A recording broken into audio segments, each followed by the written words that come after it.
Illana Burk, CEO of Your Life's Workshop, coach to entrepreneurs and solopreneurs across dozens of industries, and host of Good Business. With nearly 20 years' experience helping hundreds of clients create profitable, ethically driven, and sustainable businesses based on their life's work, I'm here to teach you how to do great work, make great money, and make a positive impact without feeling like you need a shower afterwards. Hi everybody, on today's episode we're going to break down the popular trope that you have to charge a lot or your people won't value your work. First, we'll talk about the conditions that make this a common piece of advice. Then I'll lay out why this is basically complete crap for all kinds of businesses. Not all of them, but most of them. Most of you that are listening, it's probably not great advice for you. And finally, we'll wrap up with a brief primer on how to think about pricing in a way that's actually of service to both your people and your bigger dreams for yourself. So, first off, we've all heard this stuff, right? Charge what you're worth. If people don't put a high price tag on your services, no one will value the information. People only commit when they have a significant skin in the game, right? We've all heard this stuff. It's not new, right? It's prevalent, though, because it's advice that often works. You charge a lot, you get highly engaged people who do their homework and pay attention. That's the way it is. Because why, right? But why is that? Because a lot of people a significant portion of the population confuses monetary exchange with value. And it's not their fault. Literally everywhere we look, our culture reinforces that. Money equals investment equals return. It's everywhere, at every level of society. It's the backbone of capitalism, right?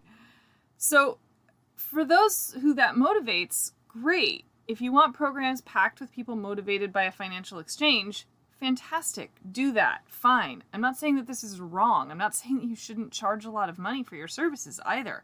That's not the point of this. It's the simple idea that I'm challenging is that you don't have to charge a lot in order for people to value what you do. You have to have high value. That's the difference. So if you want more than that, right? If you want people that are motivated by the impact you have on their lives, by the effect that working with you creates in their world, if you want your programs and your client roster full of the people who need you most and not just those who can afford you, then that's why you're here today. So keep listening, right?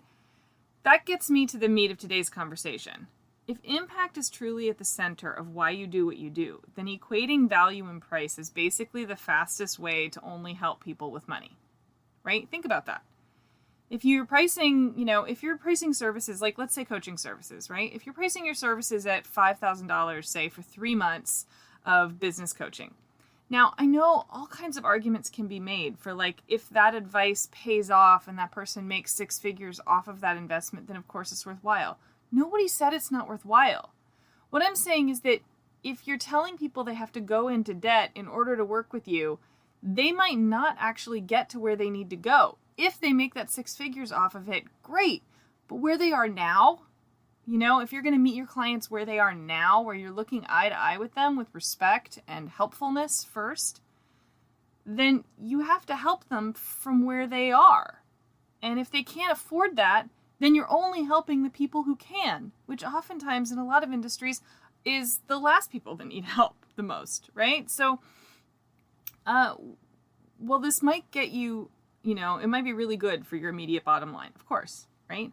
That it doesn't mean that it's good for your long-term one. It doesn't mean that that's sustainable, nor does it mean that you'll even actually get to do the work that you most love and help the people that most need you. So I want to give you a little example. I'm going to tell you a little story. I have a coaching client. She was someone who's been hanging out in my orbit for a really long time before she finally hired me. And while she's making a great living, she really needed some major changes in who she works with and how she makes a living. She was getting super burned out and not loving her clientele.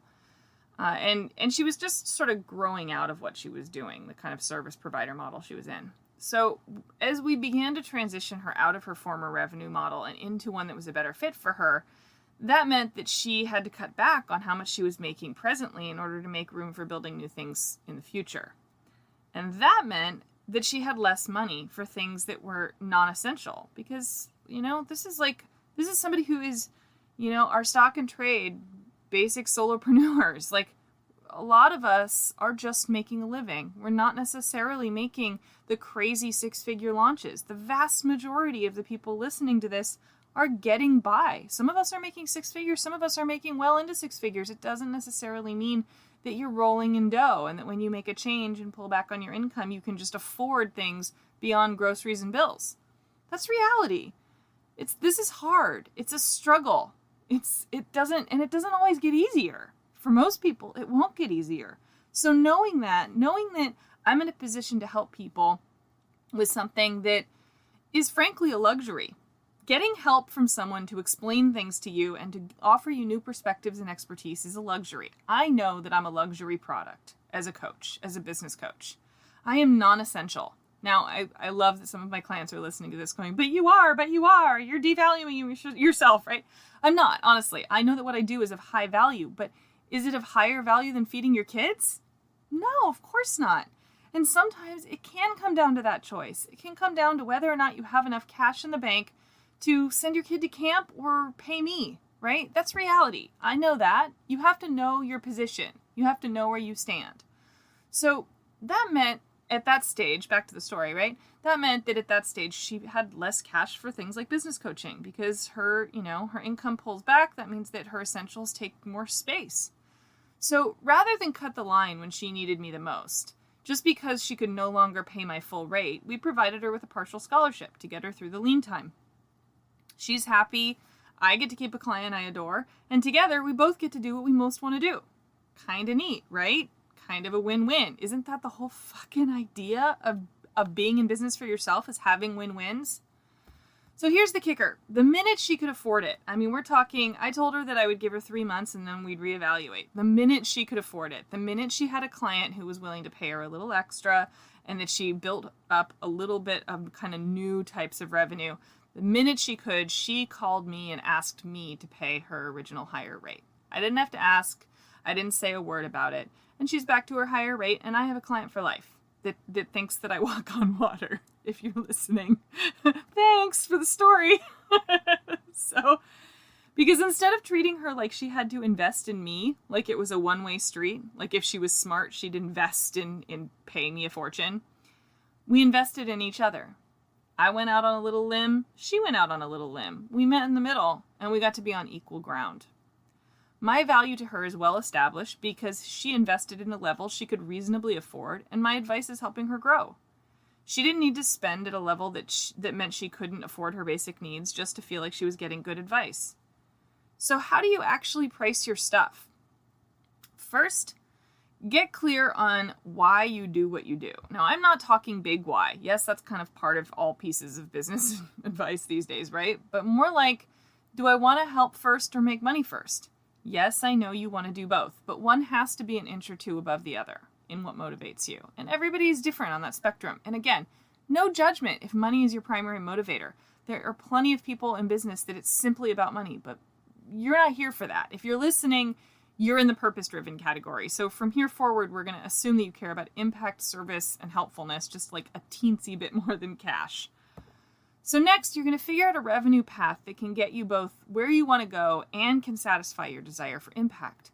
That means you have to figure out offers that fuel exactly how you want to work and can meet the people you most want to serve where they are. Now, if you most want to serve people, like let's say you're a financial planner for the wealthy, then guess what? Congratulations, you picked a revenue model that you get to charge a buttload of money for. But if you want to focus on helping people recover from bankruptcy, you're probably not going to get to charge $5,000 for a coaching package. You might get to charge $50 for a coaching package, but you're going to need to come up with a revenue model that means you can make a living. So if you're working with people that don't have a lot of money and you most want to help people that don't have a lot of money, get used to the idea that you're going to need to work on volume. You're going to have a really big list. You're going to have to really focus on growing your reach, creating a leadership brand, and having an impact with a large group of people for a small amount of money. So that's just one example of a revenue model that I'm talking about that can satisfy your desire for impact over financial return from a small number of people. So you basically figure out who you want to work with and the kind of impact you want to have, and then work backwards from there. Now, we'll talk a lot about pricing on future episodes. This is just one little chunk of it.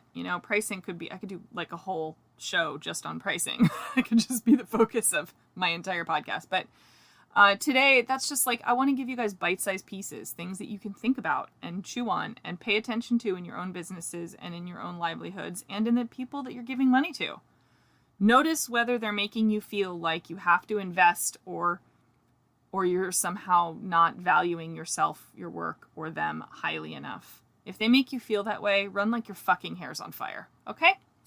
Okay, that's it for me for today, you guys. Thanks for joining me. And as always, we'll see you in next week, a couple weeks. All right. Have a great one, guys. Bye-bye. Thanks so much for hanging out with me today. For more information, visit thegoodbusiness.co or yourlifesworkshop.com.